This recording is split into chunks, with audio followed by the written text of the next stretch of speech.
In 1906, Pablo Valencia dared the journey from Mexico to California in search of gold. He survived without water for a week, 7 days. He was rescued and documented the experience of thirst. Saliva becomes thick.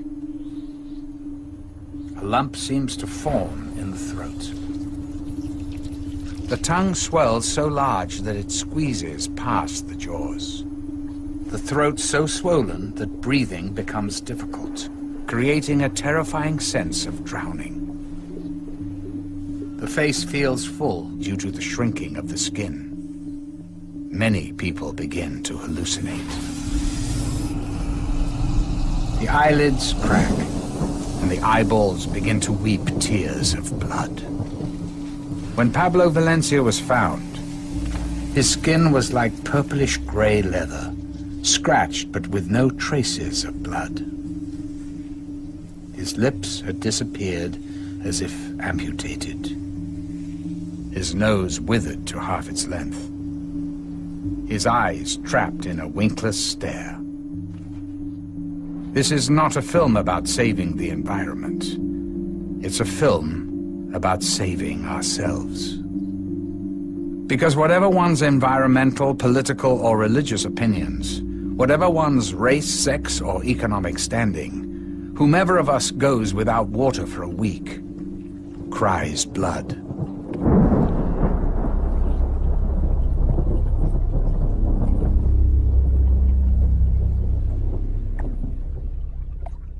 There is always a lot of focus on, well, what's the environmental impact? And that's a perfectly valid issue and concern. The abuse of water and the taking of excessive water, diminishing flows and levels, can destroy the sustainability of ecosystems. But we can't, in the name of preventing environmental impacts, there's a mentality that says, well, as long as we're not causing any significant impacts, we should be able to use the water any way we want, including selling it, exporting it for private gain of a few. When it's all said and done, people need water to survive. That's what the bottom line is. When we search the universe for life, we search for water. Because it is only from liquid water that all known forms of life exist.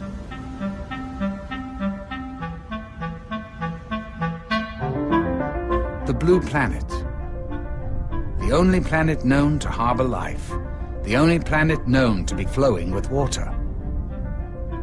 Water management has always been of key importance to humans. The Egyptians depended entirely upon the Nile. The Romans expanded the boundaries of engineering to use gravity to bring water to their cities. Ancient societies cherished water, molded their lives around it, and even worshipped it as a god. For whatever reason, between 800 and 1000 AD, climate change dried up most of the Mayans' local water supply.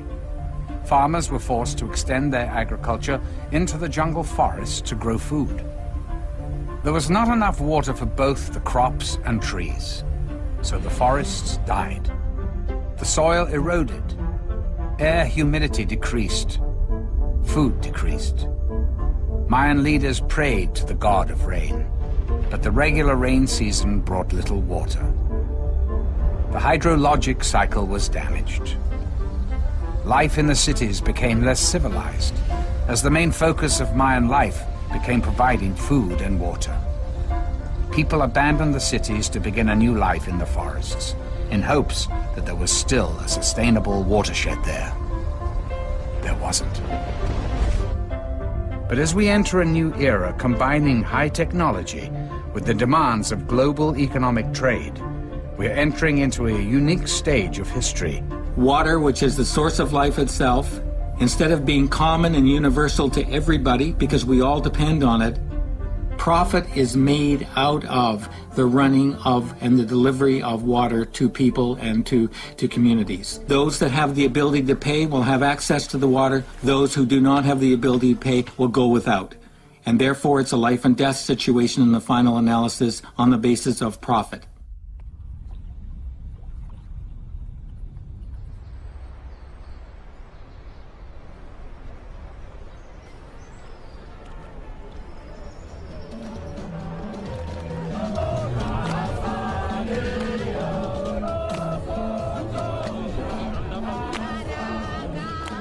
Thank you very much, and it's a great honor to be on the stage with you. I want to talk, comrades and friends, about a global water crisis in which we know that the world is actually running out of water. And that wasn't supposed to happen. It wasn't supposed to be able to happen because we were all taught back in, I don't know, grade 3 or 6 or whatever, that there's a cycle. When it rains, the water falls from the clouds down all the way to the ground. It soaks into the ground and then the grass and trees grow. Sometimes there's so much water underground that lakes and rivers just pop up, like when you squeeze a box of apple juice. The rivers carry the water back to the ocean. Inside the ocean, the water floats up to the sky as clouds again. Then the wind pushes the clouds towards the land and it rains again. This all happens over and over, forever and ever.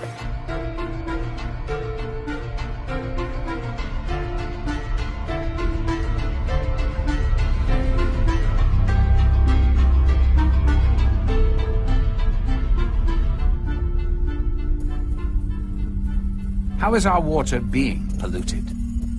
Agriculture uses chemicals to increase farming productivity. Ironically implemented to counter a diminishing water supply, these chemicals pollute the groundwater. Automobile gas emissions pollute the clouds. But perhaps the most damaging culprit is industry. Water pollution has been linked to the rising miscarriage rates in women, lower sperm counts in men, and it is so globally severe that the Malaysian government proposed the death penalty for anyone caught contaminating water. This is the most polluted river in the United States. There's active polio, tuberculosis, hepatitis. Well, we try and reason with the aliens and, tell them what's in the water and try and get them out. None of the agents are going to get in that water to get any of these aliens. They're just contaminated. We have a gate that we deploy across the river down the ways a little bit, and we'll deploy that gate, and then they'll all pretty much go back into Mexico. We already have a battery of shots that we take here at the local hospital. It's about 18 different shots for if any agent falls in that water to keep from contracting something. What we saw today was a river of human sewage. The water smells like nothing you could ever imagine, as much as 25,000 liters per second flow.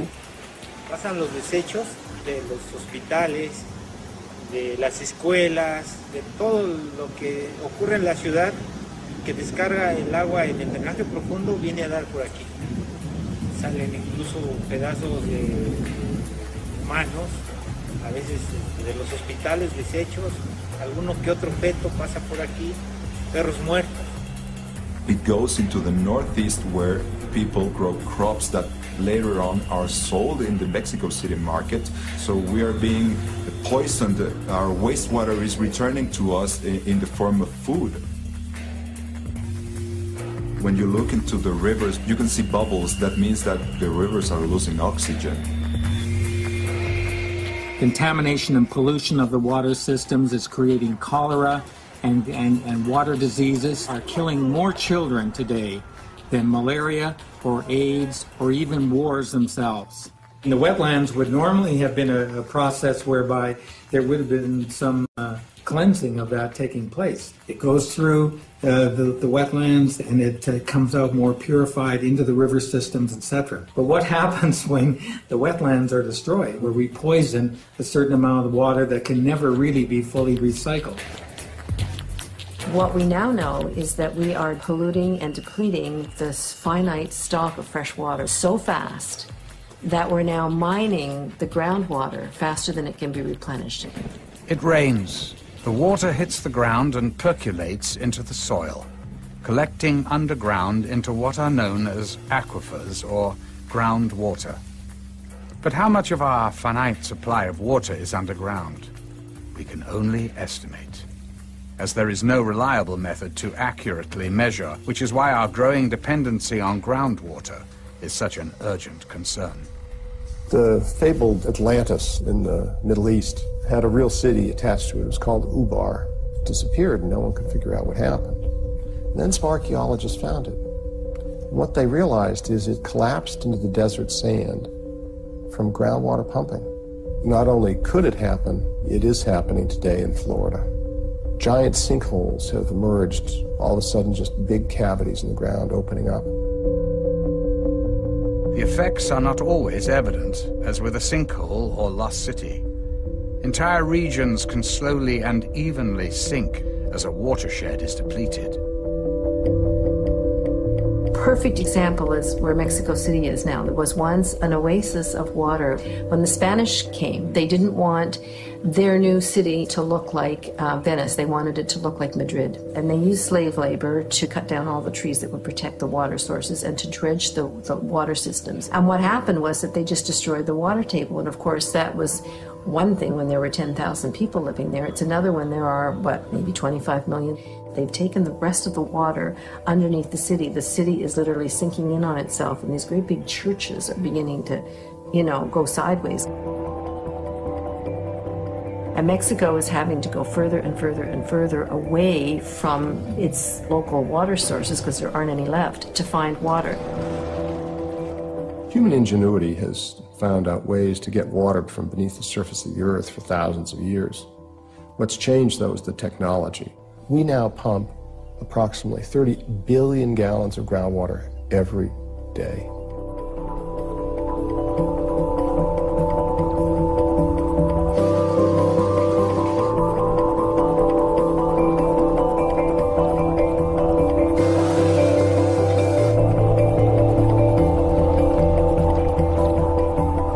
The farming community started tapping into our aquifers at a time when there really were not other demands on the resource. The way that the law works is that they are allowed to use limitless quantities. And then the added kicker is that the law said, if you don't use it, if you don't divert all of this water, you may lose your water right. So with that scenario, it doesn't encourage conservation of water. I mean, why am I going to go ahead and quit pumping to save water and lose everything? So then a guy like me who may want to quit pumping to quit depleting the aquifer, I have to keep pumping in order to keep my water rights. When we pump water for such irrigation, some of it percolates back into the ground, which is called recharge or return flows. So long as we pump no more than what is recharged, we are using the groundwater sustainably. The problem is that we're pumping up to 15 times more water from the ground than is returning back into it, creating a global crisis. One thing that most people don't know is that the world is desertifying very quickly. We are becoming a desert in many places. Our soil is eroding, simply meaning that overgrazing, winds, and flooding damage the top layer of Earth, essentially hardening it to the point that rainwater cannot easily soak into the ground. Our life source literally slips away from us, back into the ocean through sewers and rivers, draining the land of its moisture and life.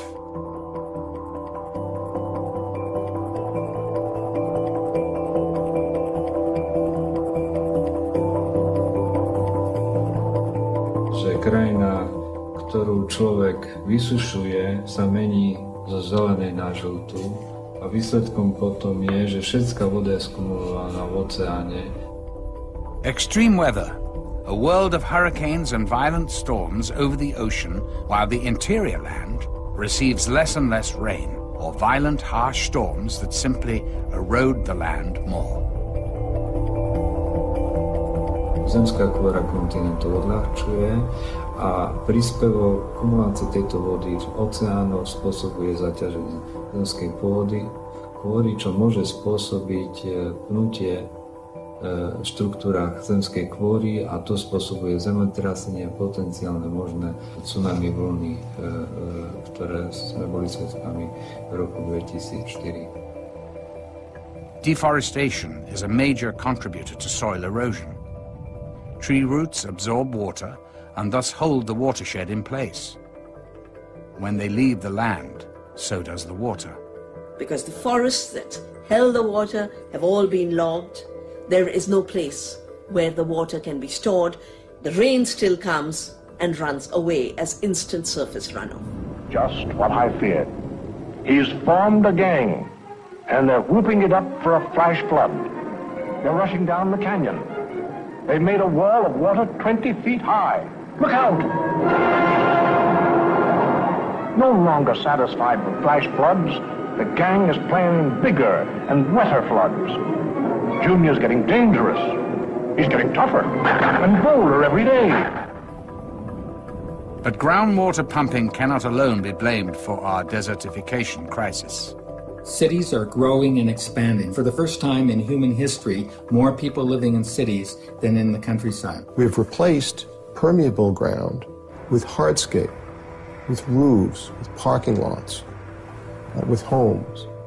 If it rains and the water doesn't hit the ground but hits the sidewalk or street instead, it can't soak into the ground and make trees.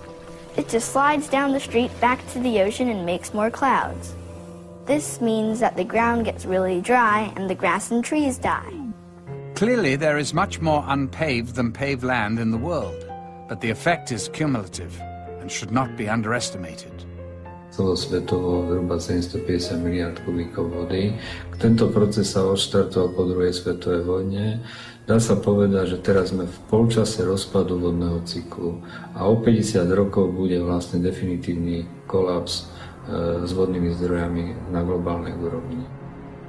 There is another problem with increased urbanization, which is our continued insistence to build housing for growing populations that demand more water than local watersheds can provide.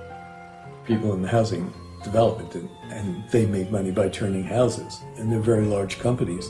So their goal is to avoid the water issue that might limit the number of houses they might have.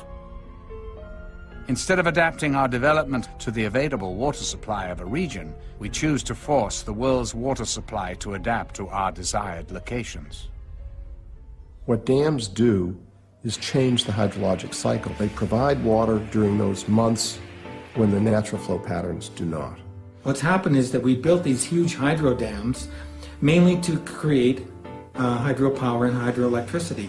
And when we've done that, we've done it in a very narrow framework, and we haven't thought about the fact that we're going to need water for other purposes. In this quest to conquer nature, as some label it, we've constructed close to 50,000 large dams worldwide. But if we are headed towards desertification by allowing too much rainwater to run off into the sea, then is it not to our benefit to dam water and prevent it from reaching the sea? One of the basic functions of rivers is to carry stuff from one place to another. And that stuff, which is really critical to the health of an entire watershed, it becomes completely and wholly interrupted when you build a dam. Dammed rivers fail to carry such nutrients and minerals downstream through the watershed, resulting in more soil erosion, less percolation when it rains, more runoff, and thus an increase in the desertification problem. When you trap water, it stops moving, and when it stops moving, it heats up because it's this nice warm soup full of nutrients that are not making it downstream. But then those things die, and then they eat up oxygen. All of a sudden, you've got a major water quality problem. A river is the lifeblood of an ecosystem, just like the veins and arteries bring blood to every part of our organism. When we have choked arteries, that's what's called a heart attack. A dam is the choking of the artery of the planet. So we really have to face the crisis here that what we were taught in school, that this finite amount of water could never run out, is technically true. But if you can't access it because you took it from an aquifer and you poured it into a desert to grow cotton, or you polluted it, it's of no use to us. And that's what we need to get into our heads. And there's nowhere to go in the world to get away from this. Rich people and people who live in water-rich countries will get away from it longer than people who are facing it now. But the world water crisis will face us all.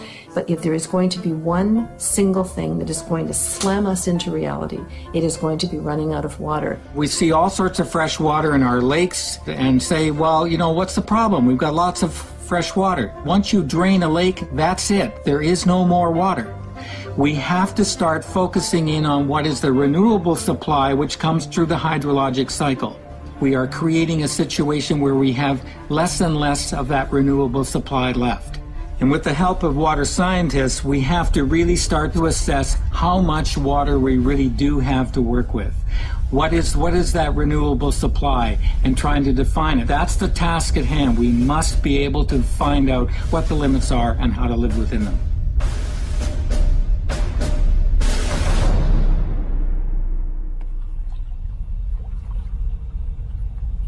But instead of our governments coming together and saying, we have a limited amount of time to come together and find the solution, what they've done is they've handed power over to big water companies who want to create a kind of water cartel.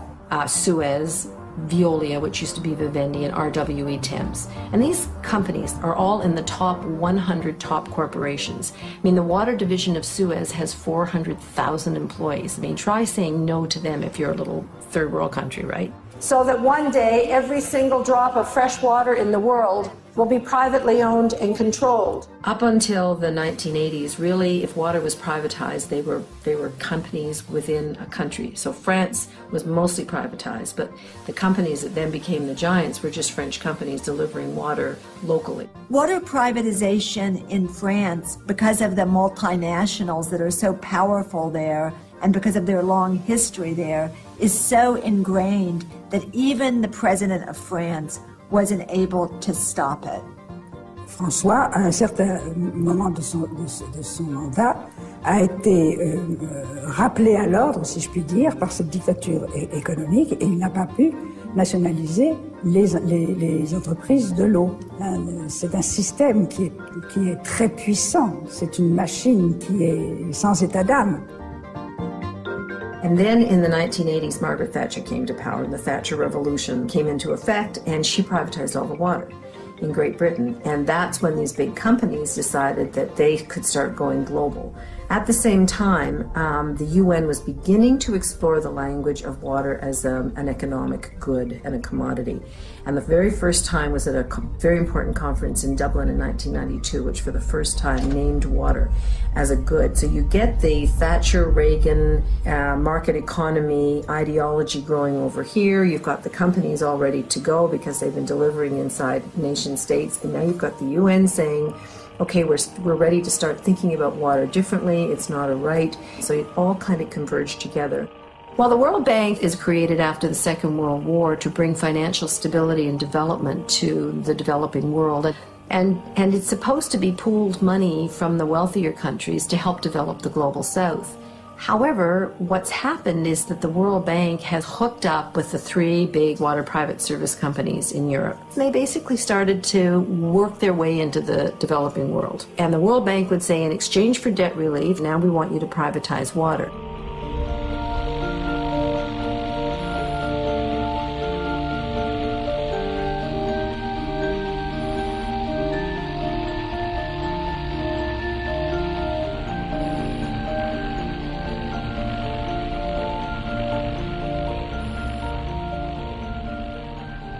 The WTO comes in with rules that basically establish this in a new constitutional framework. It's run by what's called the Quad, which is the United States, Canada, the European Union, and Japan. And the Quad makes all the decisions. It's their corporations that set the agenda. They decide when the meetings are going to be held. And they had thousands of military police with the full riot gear and so on. And the farmers had a huge march. And the head of South Korean Farmers Union is a man named Lee Kyung-hae. And he came from a devastated community where people were killing themselves. He climbed up on this police barricade. He took a knife and stabbed himself in the heart, rocked back and forth on top of this fence, and fell. He died a couple of hours later in the hospital. And this became an enormously important symbol. These trade rules are not some dry academic thing on a piece of paper. These are rules that affect people's lives, and these are rules that are killing people. This is the new colonialism. It doesn't come in ships.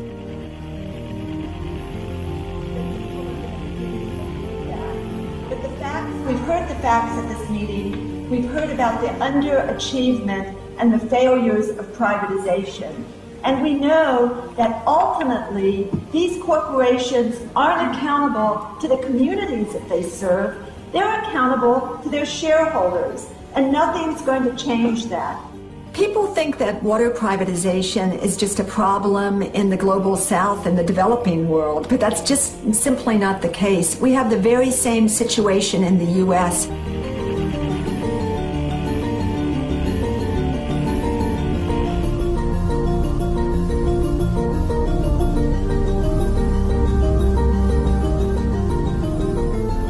It's the very same story, whether it's in Atlanta, Georgia, or Buenos Aires, Argentina. It was a big push at the time. Privatization was the word. Everybody wanted to privatize something. And frankly, I'm not opposed to privatization. We privatize our recycling pickup, but this water was different.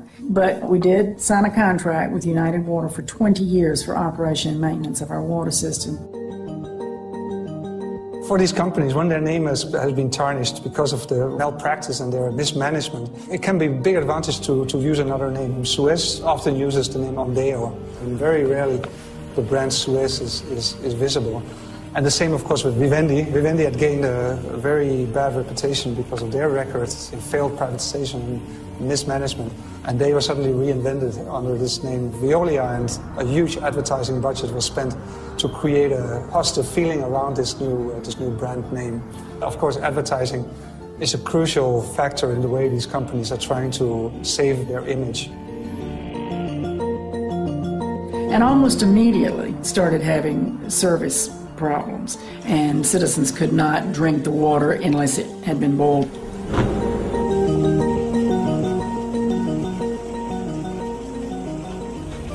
There are no clear-cut performance requirements and performance guarantees. We did require in the contract that they take all of our 550 employees for labor reasons. They usually slash the workforce, sometimes in half. So they cut out about 200 employees, and that could have been part of the reason for the service delivery. They couldn't find out where all the piping connections were. The workers themselves were the people that knew where things were.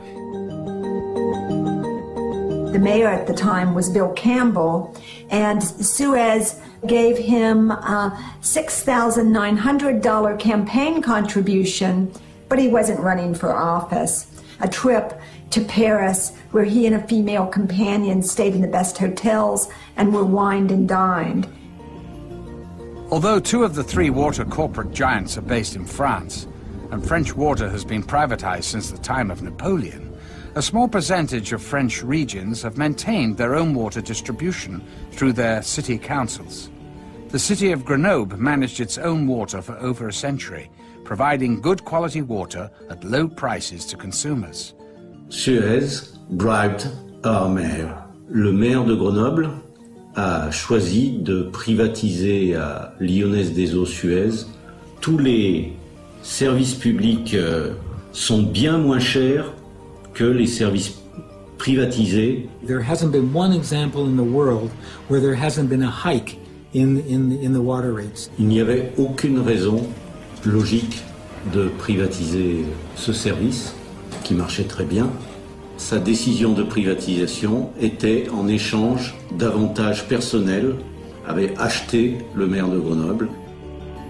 I'm not a big fan of government controlling a lot of stuff. I've been in government. I've worked in the federal government, I've worked in state government, I've worked in local government, and I see an extraordinary amount of corruption. Right now, we have a number of state senators that have just been indicted in Alaska for corruption, dealing with the oil industry. But what was the amount of corruption? A few $1,000s. It's not the money, it's the power. Not many people know that prior to being president, Vicente Fox was the general manager for Coca-Cola in Latin America. So Coca-Cola received some of the largest water concessions in Mexico during the Fox administration. And this is something that really needs to be opened up for serious debate. People do not realize the extent to which there is a direct giveaway on the part of governments of water resources and services to industries locating in their jurisdiction. Well, I want to be very clear about the situation in Mexico that President Vicente Fox has given us no special favors on water issues or anything else along that line. The largest water concession given by the government in the whole country was to a Coca-Cola bottling plant. It takes as much water as it wants. You could say that Coca-Cola ruled Mexico. If you really look at the controversy of whether water should be owned privately or water should be owned publicly, I see abuses on both sides. When water is only owned by the government, you have an opportunity for abuse. When water is jointly owned by someone who is a capital interest, a private interest, a profit interest, and government, you have a partnership that tends to balance those things out. The new face of colonialism comes in the form of Coca-Cola. You walk anywhere in Africa and it's Coca-Cola water. You cannot get anything but, you cannot drink the water out of the tap. You can't even find purifiers. You are an absolute slave to this company. Dasani is not meant to be a substitute for municipal supply, so we are absolutely in support of robust, comprehensible, and equitable water and sanitation systems. In this country, you have to pay more for this water than you pay for the same amount of Coca-Cola. So that's something. Dasani is in plastic bottles, and Coca-Cola are in glass bottles. Now, when you look at the price difference, what you're looking at is that the cost of producing those bottles is much higher. We have looked at, in the past, of bottling Dasani in the glass, but the plastic package is becoming very popular now, and what we're looking at is what the customers want. As you look at new ways to develop business, you look at also what the customer wants and needs are. The situation with the cost of Dasani is more about the packaging, and also plastic bottles are taxed at a higher rate than glass bottles.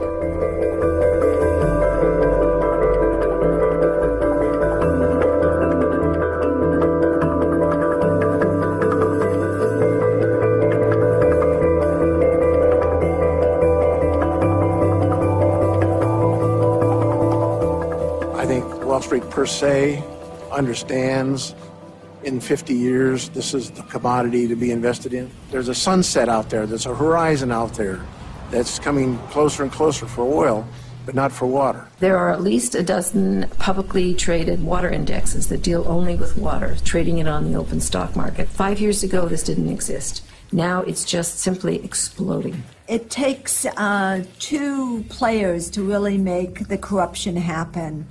First of all, we have corporations who are often greedy, but corporations are not social service agencies. They're there to make a profit.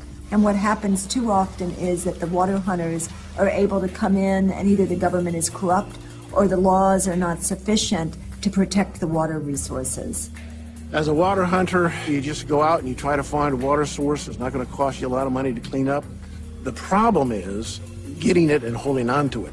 Canada had 12 contracts for bulk export of water, and arbitrarily, with the change of government in British Columbia, canceled those contracts. When you have a change in government, the previous government's commitments are subject to renegotiation, and that's just the way it is. So when you're looking at water owned by someone else that you have to get a contract with, that's not a secure commodity anymore. The only way to have a secure commodity is to create it yourself by desalination. Many do not see the harm in depending on desalination for our future water needs. And suddenly, many countries in the world are looking to desal and building new desal plants as the alternative, and this is going to save them. But to do that, we require a great deal of fossil fuels and burning of fossil fuels, which contributes to global warming, which in turn contributes to the climate change problem in general. In order to address one problem, we end up creating a new problem. We already have an energy shortage. Where are we going to get the energy to use desalination? And a lot of corporations are saying nuclear technologies. Well, nuclear technologies are really not viable. We have no current plan to deal with nuclear waste. You know, it's no different from saying to ourselves that we're going to go into space after making a mess out of this planet. We go into Mars, we relocate there, or we colonize space itself and colonize another planet. And having made a mess out of our own situation, having failed to live up to our own responsibilities in relationship to nature, we then move on to destroy another piece of nature and leave the mess behind. fact that there aren't more plants in the world is because it's a cost factor. Only rich countries or the World Bank or big corporations or a combination of all three are going to be able to afford to build desalination plants. But even on the slim chance that technology can advance quickly enough, that the energy costs and needs lower enough to make a global desalination solution possible, the question still remains, why? Why forfeit the water we already currently have? Why freely give it to others only so they can sell it back to us at whatever cost the demand allows? When you have communities that are looking to extend their water supplies, they'll pay what they feel the value of that supply is worth. There are 87 corporations now building desalination plants, and the biggest water company of all is General Electric, followed by Procter & Gamble and Dow Chemicals getting into it. These are all companies that have seen the writing on the wall, and the writing on the wall is that water is the hottest property out there. I think you can add a 15% on that. I think if 15% is responsible, some investors will require 30. And if you can't offer 30, they're not interested in investing. What we actually have is that these big corporations are going to profit from dirty water. So they don't want to see the pollutants not going into the water in the first place. They want to have a model where they can step in and provide very expensive technologies to clean up pollution after it occurs. I wondered when I looked at the UN Millennium Goals why they didn't include goals around pollution and cracking down on the fact that if you can't use the rivers and lakes in your area, then you're forced to mine groundwater. Well, it's as clear as a bell to me now. It's because they're raking in the money. Who's going to own that water? When General Electric has it to clean, does it pass through them but still belong to the public? I don't think so. So it becomes a product that is a result of your process, and then you own it. Who ends up owning these desal plants? Because if these desal plants are in private hands or even in government hands, because after all, water is the source of life, these desal plants are the way in which we get access to water, then those desal plants and who owns them ends up controlling our lives. Bottom line, water is a good investment, period. Any place in the world. How much do you pay for your bottle of water? You can fill that bottle of water at the tap for practically nothing. And the difference between what's in the bottle and what's in the tap is, in most cases, insignificant. You know, we do not advocate bottled water over tap water. You know, consumers generally buy bottled water because of convenience, because of access. I wouldn't say that it's healthier. It is a healthy alternative. Because of the world water scarcity, the Great Lakes have been perceived to be a target. We were concerned about our wetlands, and actually my thought was it's our water, they don't have a right to take it, which wasn't correct. In our legal framework, corporations have the same rights as citizens, and so we see Nestle having the ability to go in and pump.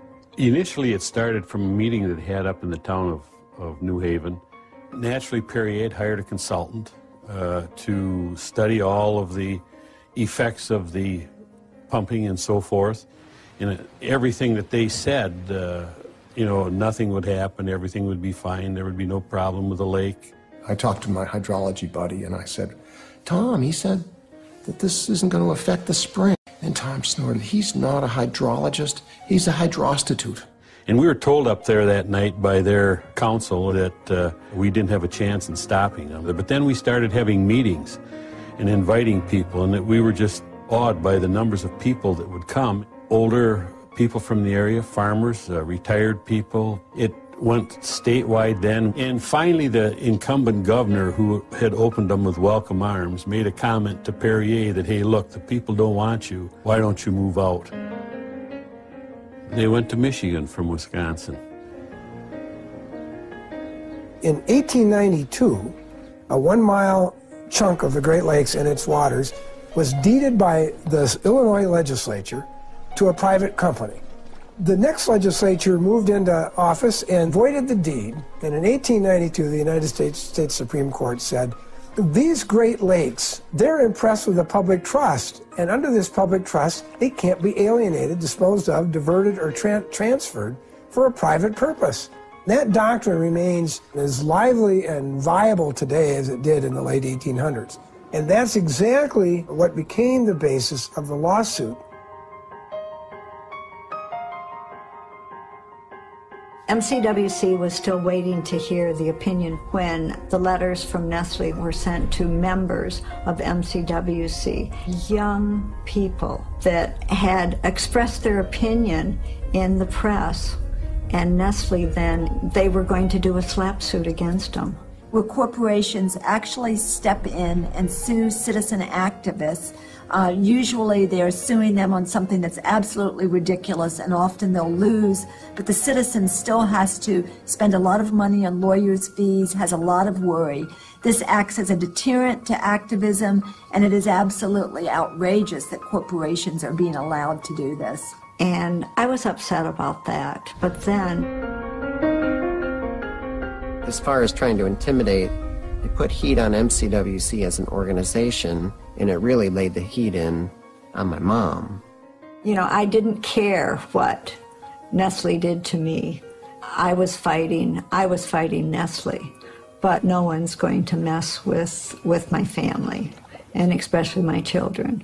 Well, and clearly no company wants to be in the position of having to do that sort of thing. It was simply a letter that simply asked them to refrain from making comments that were not true. Gosh, there's probably been 3 or 4 public hearings. Nestle was in attendance. There was newspaper press, there was television press. Just about anything I had said was either just my own opinion or else fact-based. So it was very hard to know what are they referring to. And then I said, I'll be damned if they're going to do that to me. So Nestle came to Ferris to give a presentation. My son Chris was there. My name is Chris Swear. I felt like my greatest defense was just being as public as I could. Received a letter that I, Chris Swear, am accused of slanderous or defamatory remarks. My son was shaking. I mean, he was so upset. And I'm wondering if those are charges, accusations, insinuations. I'd like to hear directly from your legal staff, if I could, please. It was a hard thing to watch as a mother. Chris, Fred, if you want to answer briefly, but I'd like to get to people that have questions about the project specifically, instead of maybe personally, okay? And the whole crowd was furious. But I mean, I tell you what, if in the end, Chris, there's time when we want to talk about that, there's no more questions about the project or water policy or groundwater, we would like to, okay? They never followed up and contacted me. It never materialized as far as a slap suit. It tells me it was a load of crap, just like I had suspected. The judge said, well, there's a diminishment, that's what the law is, it's illegal, you're done. And that was the end of it, we thought. It probably took at least a year to be able to have our day in court. And then, when you think in 3 days' time, the Court of Appeals heard Nestle's case. Nestle then was granted permission to continue to pump 200 gallons a minute. But in doing so, the Court of Appeals changed the law. Bottled water exports or exports of water in any form are hereby prohibited.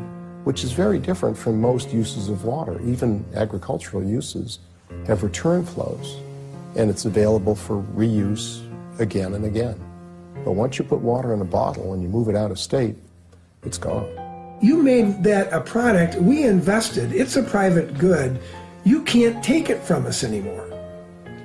It's too late, you open the door. Michigan is telling the world, come in and buy water rights here, and by the way, under this case, if you can demonstrate an economic benefit of shipping it somewhere else, you can have it. Changing the way water has been perceived as a public resource in a way that we may not be able to retreat if we make a mistake. And that's the problem. When you take water out of its natural water basin and then ship it or move it, we know something about the ecological fallout from that. We don't know the full picture. What happened to the Aral Sea? The Aral Sea was a lake, in fact, that was so huge that they called it a sea. And the countries around of the old Soviet Union decided to grow cotton in the desert and started siphoning off this water. And it's almost completely gone now. Company comes along and says, the impact of 210 million gallons a year in a tanker truck is no different than 210 million gallons a year in a bottle. And you already let the bottled water people do that, so you have to let us do that. And so that's how I got started in looking at bag technology.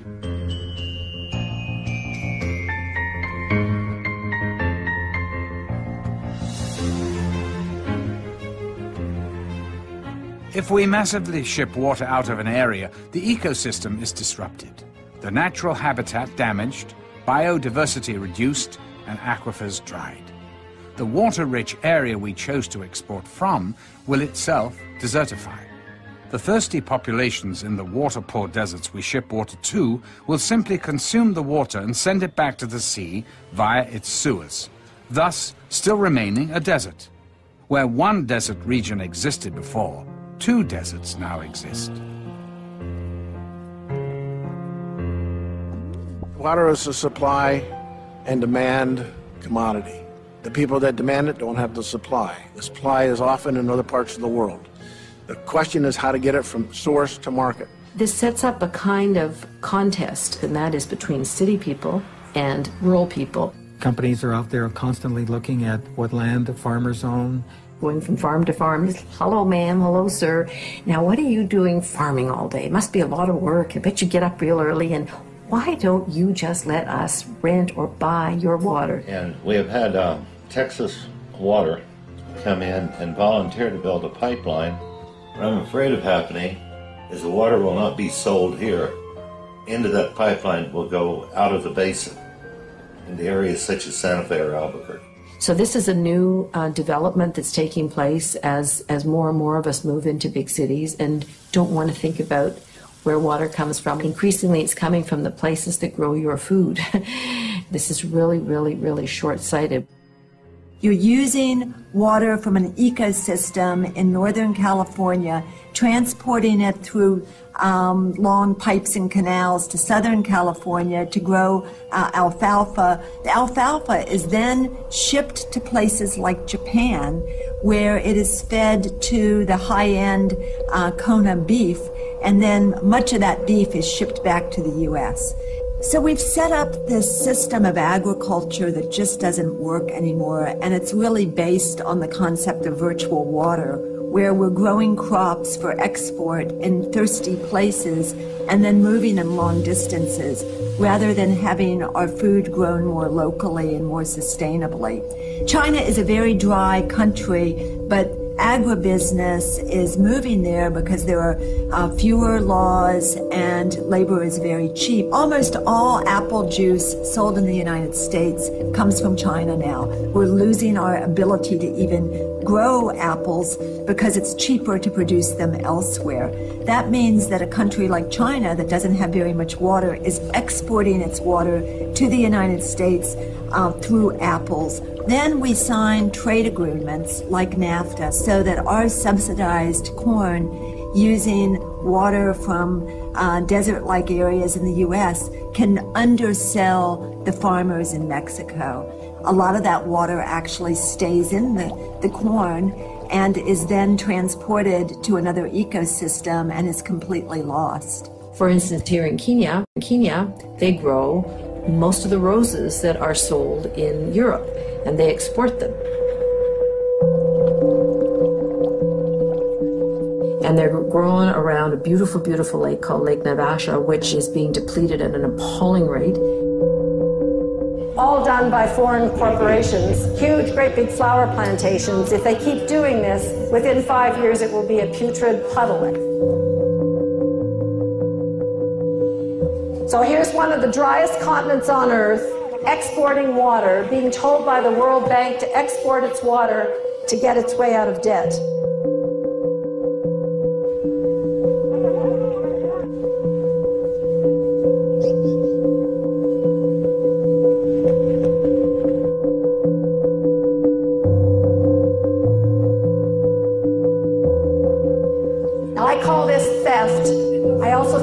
form of murder. Joan Thorpe Root, the Academy Award-nominated British wildlife filmmaker and African conservationist, lived in Kenya and made great efforts to save Lake Naivasha from being destroyed. Her assassins broke the nearest window to her bed, where she was sleeping. Joan awoke, desperately held her blanket out as a shield and charged the three men. The men fired their AK-47 assault rifles from outside the window, riddling the room with bullets through the lace curtains. 2 bullets struck Joan in the leg. 1 hit her in the hip. Joan crawled towards her bathroom, trying to stop the bleeding with her blanket, but died of massive blood loss. You don't know when the water would flow. It flows once a week, and you don't know the date, the time, so you are forced to open up the tap. When they open their taps, it's air, and when the air blows through the taps, the meters are running, and they are charged for doing this. There's a pipe coming up, and between the pipe and the tap, there's a water meter, and you have to pay for an electronic key to get charged up. And you can look at it and you can see the water meter counting every single drop. And as one friend of mine said, I can afford about 2 flushes a month from this thing. That's how expensive it is. You know, they just throw their hands up in despair and they go back to that river that has cholera warning signs on it. If people don't have money to buy water, they go to polluted streams, they get sick. The state has to pay for their health care. You know, why don't you just use money for the necessary thing and to prevent other things that might come up?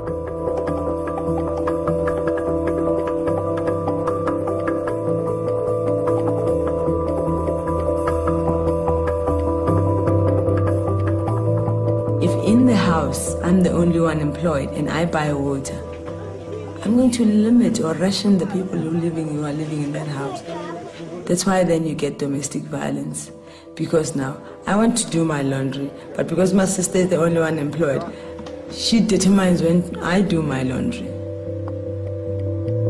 You know, parents will take the tokens that they use into making sure that the water can run, you know, wherever they go, maybe to work and all that. And then during the day, kids don't have water. And this other woman who lived in a shack with 2 kids took the token and went with it to work. And the shack caught fire. And there was no water to stop the fire. And even the neighbors are saying, we don't have money to stop hair fire, you know? These projects are taking away our humaneness.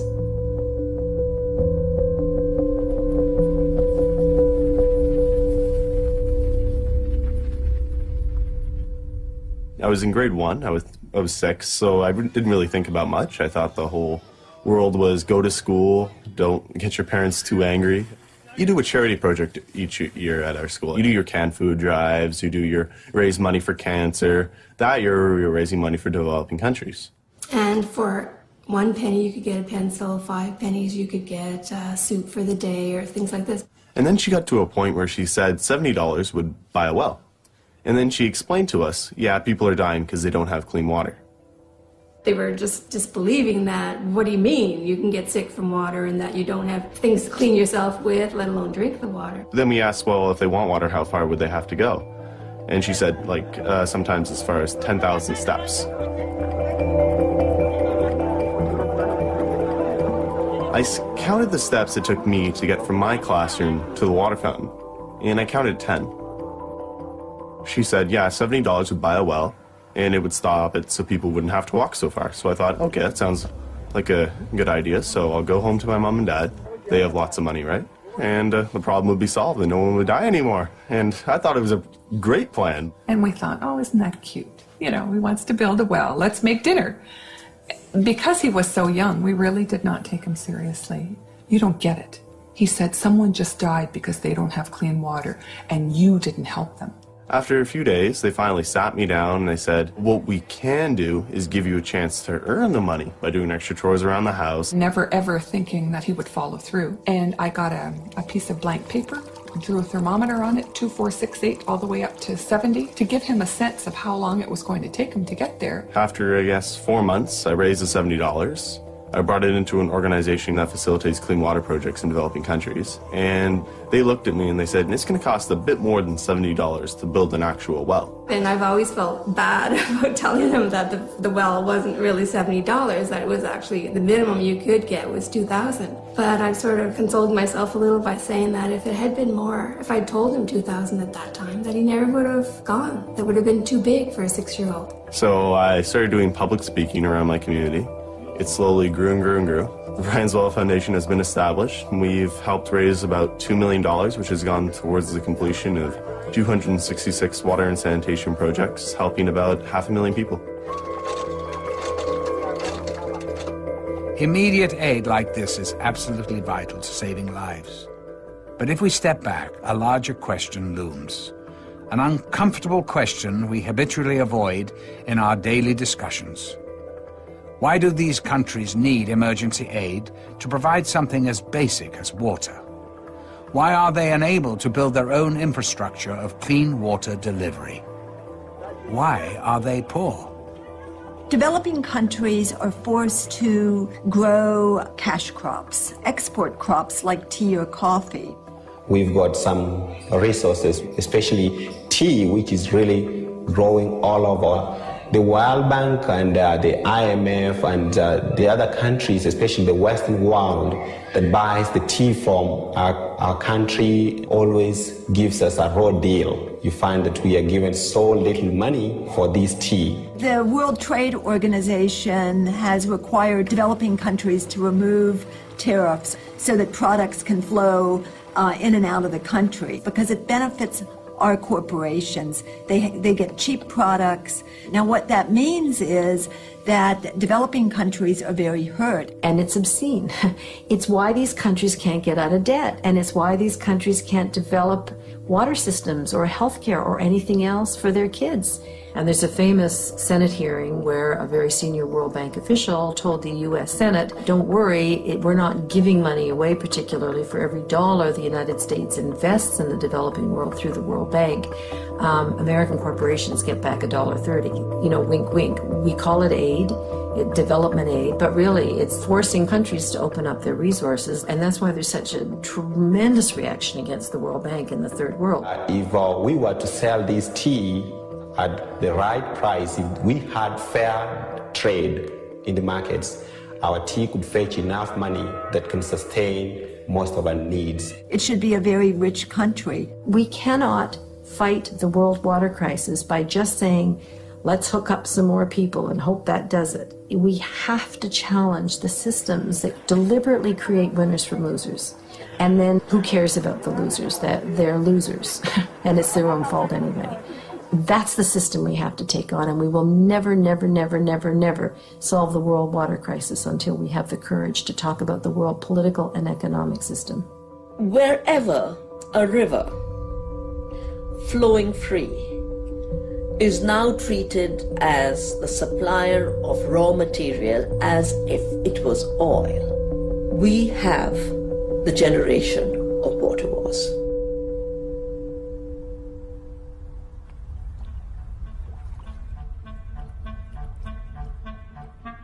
The Chinese, the symbol for water, not only means water, it means control, which I think is quite profound in the sense that controlling water is everything.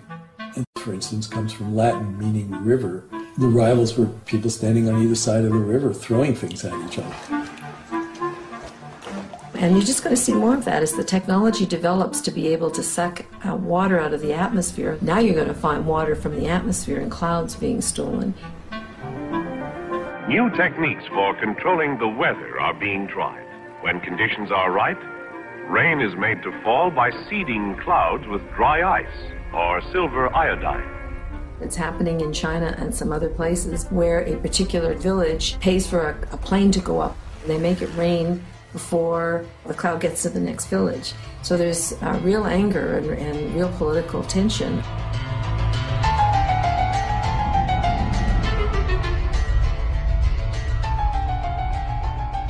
In the worst case, is Southern California.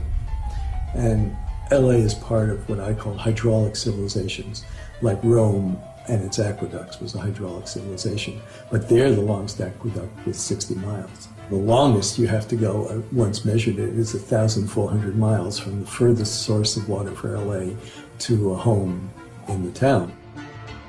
And LA has not yet figured out what its limit should be. I mean, it doesn't want a limit.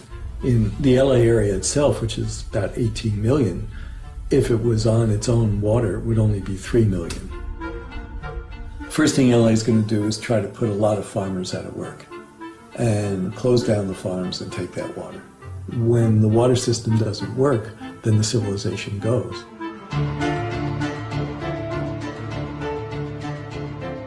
The most famous conflict occurred in the Owens Valley, and Mulholland was the head of the water department there, and noticed that it was pretty much a downhill run to LA in the 1920s. And so he got together a whole bunch of investors to divert all the water from Mono Lake and send it down through an aqueduct to LA. It put the farmers out of business, and there was a big violent rebellion. In 2 different instances tried to blow up the aqueduct. They partially succeeded once, and then they were arrested, and then they sent in kind of goon squads to get rid of the farmers, and then they paid them off.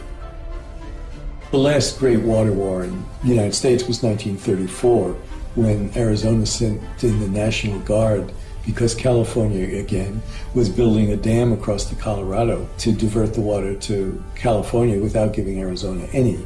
And the ferry captain that took people across the Colorado put a cannon on the front of her ferry, and they went up and threatened the dam. But it led to the Secretary of the Interior to stop the dam.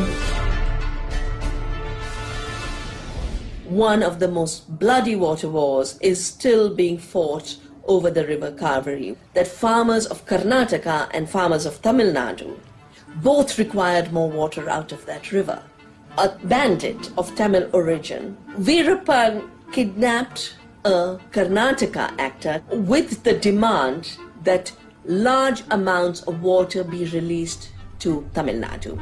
It was really as a chess game in the water wars. I was doing a major study on conflicts over resources for the United Nations University. This fat file of mine on river water conflicts suddenly had no more coverage because the entire issue was now being presented as an issue of religion, not water demands and water conflicts. So many water wars are presented as religious conflicts, when in reality they are fundamental conflicts over resources. Well, I want to tell you about one country tonight, and that's the country of Bolivia, South America's poorest country. Several years ago, the World Bank refused to guarantee a $25 million loan to finance the investment program of the local water co-op and forced Bolivia to sell its water systems to a subsidiary of Bechtel. The water prices now account in Bolivia for more than they pay for food. Well, I have a story to tell you tonight, and that is that the people rose up in Bolivia.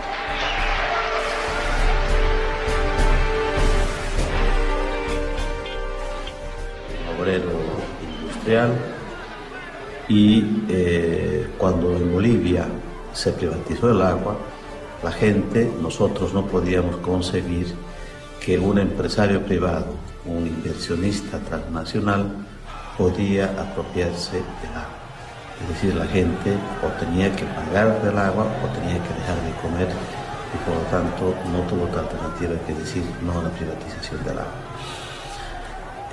Una rebelión popular, una forma organizativa de multitudes de gente, que desde los campesinos hasta los vendedores de las calles, y empezamos una resistencia.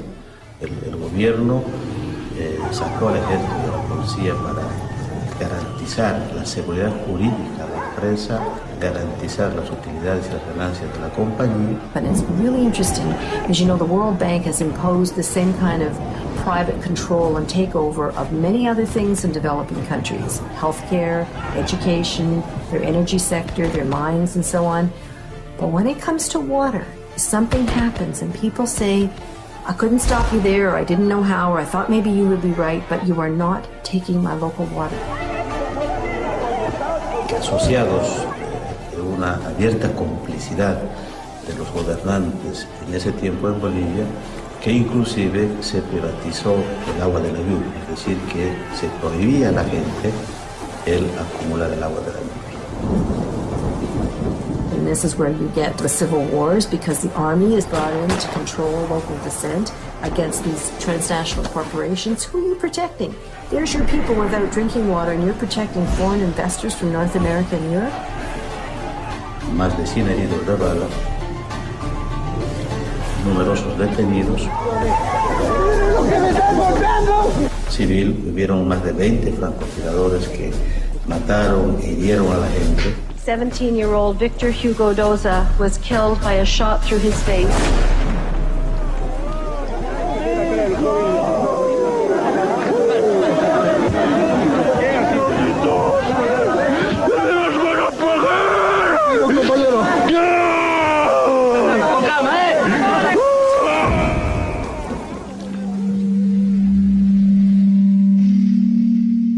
See a whole new geopolitical picture emerging here, where the world map will be rewritten and redesigned. They've already mapped out what are going to be the most intense areas of potential conflict in the next 10, 15, and 20 years. So the water-rich areas of the world are Brazil, Canada, Russia. So these big superpowers are beginning to position themselves in such a way that water, like energy, is seen as part of their future security, including their military security, including their commercial security, and they're beginning to understand they have to secure future sources of water.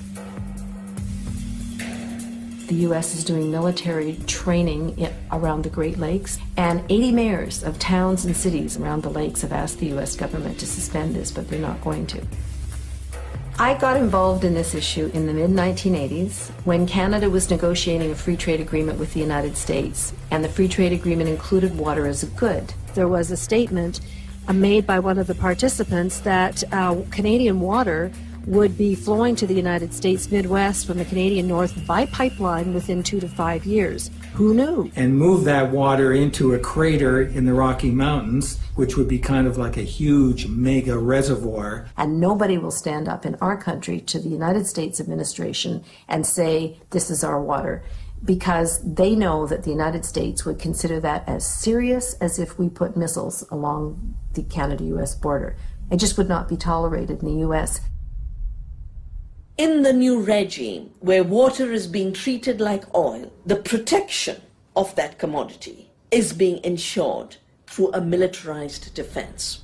And the good part of Brazil sits over top of the largest aquifer in the world, which is called the Guarani Aquifer. This is going to be a major source of fresh water in the future. Very recently, the United States has established a military base located just inside the border of Paraguay. As you know, the United States itself is running out of water. Water is becoming more and more a matter of priority in American foreign policy.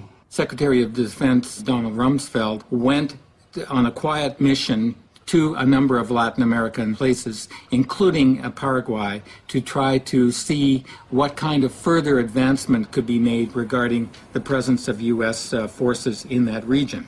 Shortly after Rumsfeld's visit, something like 500 special forces were stationed at the military base there in Paraguay. Este caso, no momento agora, quando os países tomaram conhecimento, já tinha sido aprovado pelo Parlamento do Paraguai. It remains to be seen what will happen and what they're doing there exactly as to whether the purpose of that military base is really to secure a military presence at a very pivotal location for exercising some measure of control over the Guarani Aquifer and water takings from the Guarani Aquifer. In the last few weeks, there's been a report in the media about George W. Bush, the president, purchasing land in Paraguay The speculation is that that has to do with wanting to have access to the aquifer and pump water out of the aquifer. Jenna Bush, who is the daughter of George W. Bush, had paid a quiet 10-day visit to Paraguay, in particular meeting with top officials in the government. And as it turned out, what was happening, at least this was what the speculation was in the press, was that she was about to facilitate the purchase of something like 100,000 acres of land in Paraguay in her family name.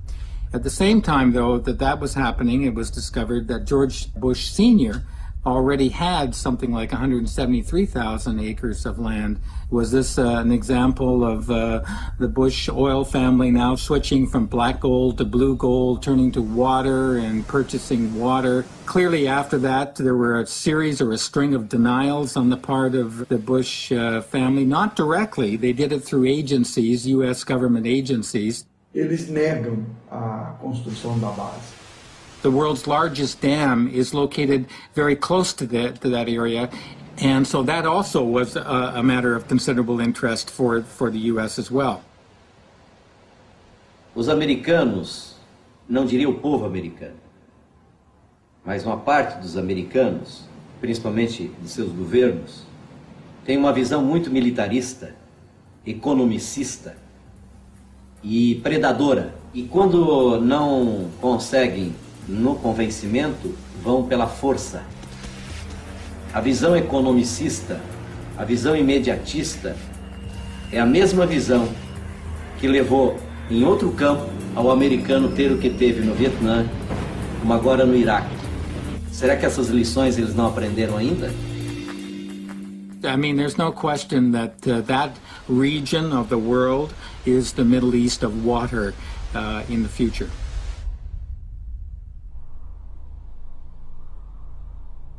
And just 2 days ago, the Bolivian government gave in and kicked Bechtel out of the country.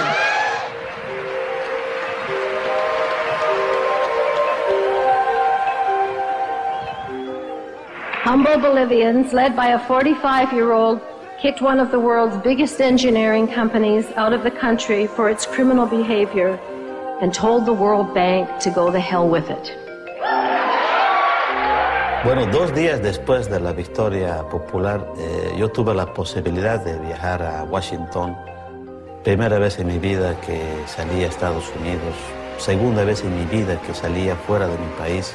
And this simple shoemaker from Cochabamba, Bolivia, gave one of the most moving speeches I have ever heard. Solo somos dueños del agua y del aire. The only thing that is ours anymore is our water and our air. Posibilitó la pérdida del miedo que se tiene frente a los poderes constituidos económicos, financieros, políticos y militares.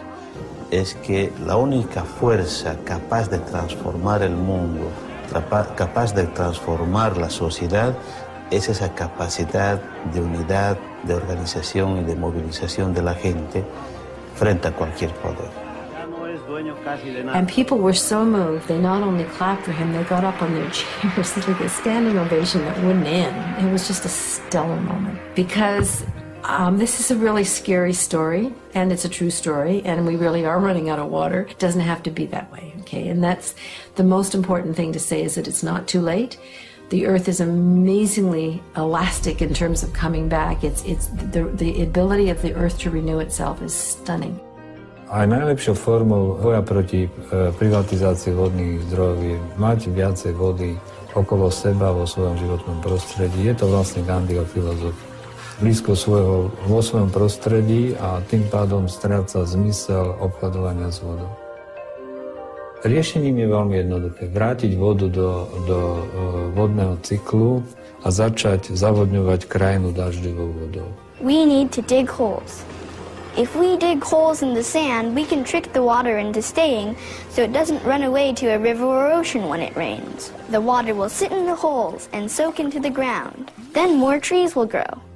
We prepare very simple, very cheap solution, and we invite youngsters and volunteers every year about summer camp, 2 weeks. About 40 to 100 people. make manually, for example, small wooden dams on small streams, on water holdings, and to accumulate water. There's a huge difference between these water catchments and dams, because dams, what happens is that a large amount of water, land area gets flooded, we create these huge reservoirs, then the water becomes stagnant in them, and the mercury, it starts to spread throughout the water system itself, and it creates a whole different set of problems. In these water catchments, what happens is that the water is trapped so that it goes right into the ground itself, and therefore starts to replenish the groundwater systems. A môžeme vlastne mať zo žltej krajiny zelenú. Povedzme, pre vysušené regióny sveta, ktoré môže with creation of clouds in atmosphere and create of raining. This model can to create million and million jobs for poor people around the globe. Blue alternative solution is very easy, simple, cheap, solving of complex problem. And it, quite frankly, is the antidote to desalinization. This is the kind of approach that we need to take in order to revitalize and rebuild our groundwater systems. And then we have to stop going into the groundwater and taking it out in such a phenomenally cavalier way. In the U.S., the largest amount of groundwater is being used for agriculture. And you really have to deal with agriculture to solve our water problems. The water efficiency with hydroponic systems is 20 to 30 times more efficient than crops growing outdoors. The reason is that we are placing the water directly to the base of the crop through drip or trickle irrigation systems. We can take that fish called tilapia, and when they grow in this water, we can take that nutrient-rich water and go on to crops with that. And any excess of water going onto the roots, it's collected. It can go back to the fish and then go through the system again. And it's these technologies that will save this planet in the next century. What we really need to do is go back to a food system where we're not dependent on global trade and where we're really using our local water and soil resources to grow crops that are appropriate. There's a move towards decommissioning these dams, taking them down, and that movement, that trend towards decommissioning is really important, but it sets the stage also that we need to move towards alternative ways of supplying the power that's necessary, whether it be through these micro-turbines that are in stream completely. You don't need a dam to hold back water. They just use the natural flow of rivers or coasts. Korea has been investing in this technology. Scandinavia has. I mean, they're sort of seeing their era of large dam building coming to an end as well. As we expand urbanization to meet our growing population needs, there are alternative permeable pavement solutions which allow rainwater to infiltrate through into the subsoil. Pollutants from cars are filtered and removed and thus do not pollute the groundwater. The water quality is actually improved. Even with these advancements, the ultimate development solution is to limit the population growth of a region pending on the available water supply, which is exactly what the citizens of Bolinas, California did. And so the towns decided that they would put a moratorium on all housing growth until they had adequate supply of water. And that water moratorium was challenged immediately and was in courts for 14 years. They just didn't want a town to be able to control growth. They considered it interference with commerce. But ultimately we won, and yeah, it's working. What we can learn from the Bolinas example is the whole challenge to learn to live within the limits of our watersheds. And in this village where we really have shortage of water, we use some water that is being poured on you, on your hands as you wash your hands sparingly. And people really value any amount of water that they have. It's exactly the opposite of America. I mean, America could save 20 to 30% of its water really easily.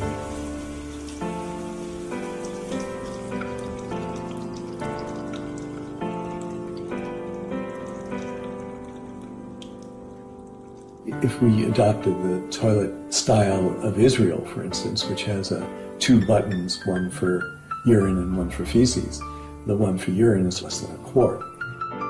You know, everybody takes water for granted. We're going to have to grow a constituency for water issues. Think about climate change. Groups have been working on climate change for 20 years, and it's taken that long for the general public to be aware of it and for us to begin to make the legislative and regulatory changes that are necessary to really solve the problem. We need to do that for water. To call for a United Nations Convention that explicitly states that water is a human right and a public trust that must not be denied to anyone on the basis of inability to pay. Demanding that we put this language in an international framework at the United Nations. Because the operations of these corporations, these water barons, have now gone global, this has gone beyond nation-state law and requires us to bring in some kind of instrument at an international level to control these companies. And that led to the really exciting change in Uruguay. En el Uruguay se privatizó el servicio de distribución de agua potable. A poco de haberse establecido, los precios se elevaron exorbitantemente. El agua que se distribuyó en algún momento estuvo contaminada. Se llegó incluso a cortarle el servicio a una escuela. Los uruguayos, con una larga tradición democrática, promovieron la reforma de la Constitución. Where citizens were able to pass a constitutional amendment that actually established the right to water and forbids privatization. That's the model that we've been using when we talk to groups around the world and the model that we're promoting. So we're looking for a small group of nations to begin a process within the process in the United Nations. There are some powerful countries opposing the right to water, most prominently the United States.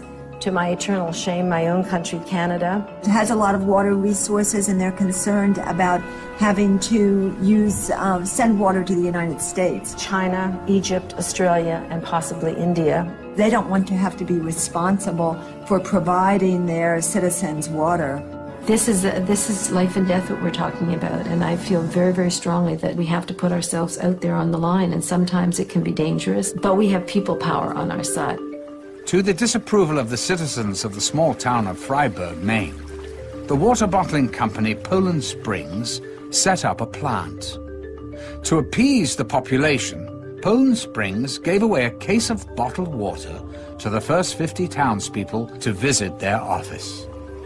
Led by 89-year-old Republican store owner Howard Dearborn, they poured the bottled water into Lovewell's Pond, back where it came from.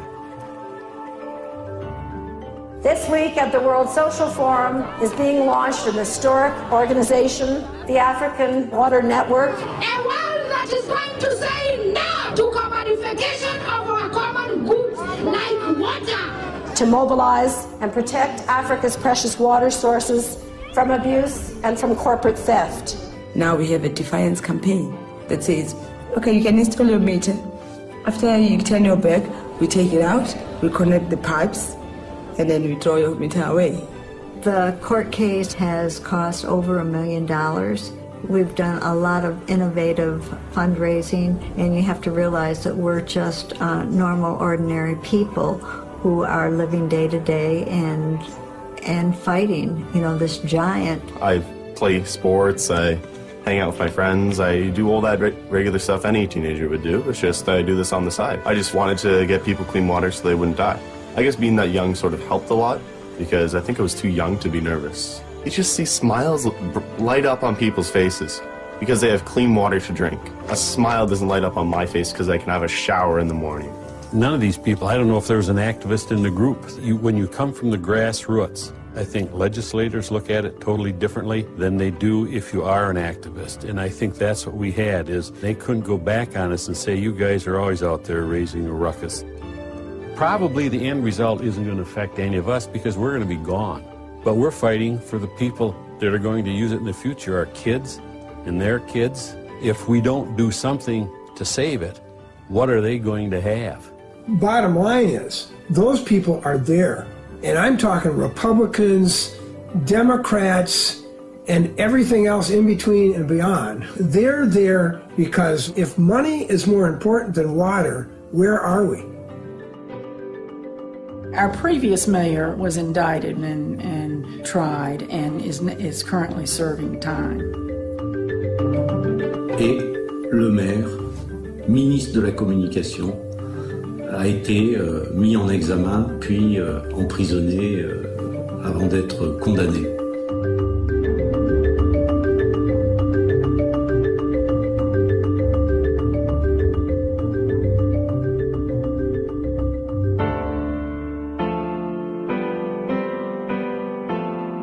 We've made some serious enemies. I've made some serious enemies for myself.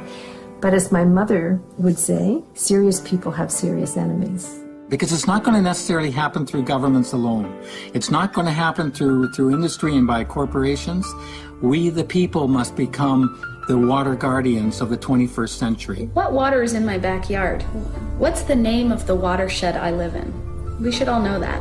Just the way we know our town and our state.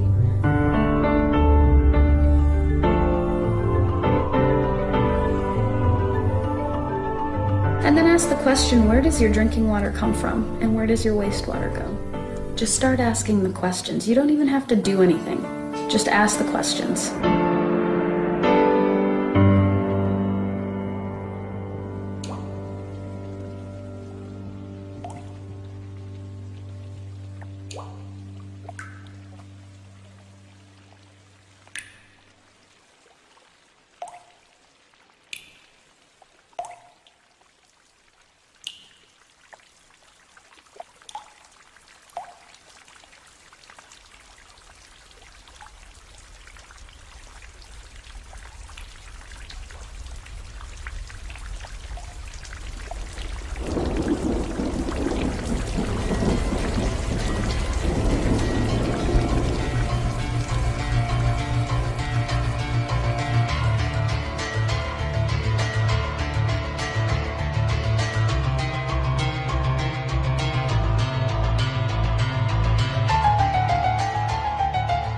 What I think is really weird is, even though my brother is 6, turning 7, and I'm 8, turning 9, I still can't use the monkey bars and my brother can. They were selling Ice Mountain at the school cafeteria. My principal came into my class and then I told my teacher that I had to talk to her about the Ice Mountain thing. This is my problem poster about what Ice Mountain's doing. They're draining the lakes. When they drain the lakes, they're also draining the springs and the wells. And this is just like one of my little glow-in-the-dark things. Before Ice Mountain, after Ice Mountain, mud flat. And then over here, the solution. Send letters to the decision makers. Boycott Ice Mountain. I showed these posters to the school board, my class, and student council in Michigan, despite lawsuit in court. Well, Mrs. Hart, she said that there was going to be no more Ice Mountain in the entire school district. A bunch of articles just because of one little thing I did. And also, most importantly, let your voice be heard. Like, the one time when I was at a meat store, I saw that they sold Ice Mountain, and then I talked to the store manager, and then he said, okay. And then the next time when I went, no Ice Mountain in the entire store. I felt very happy because I knew that I did the right thing.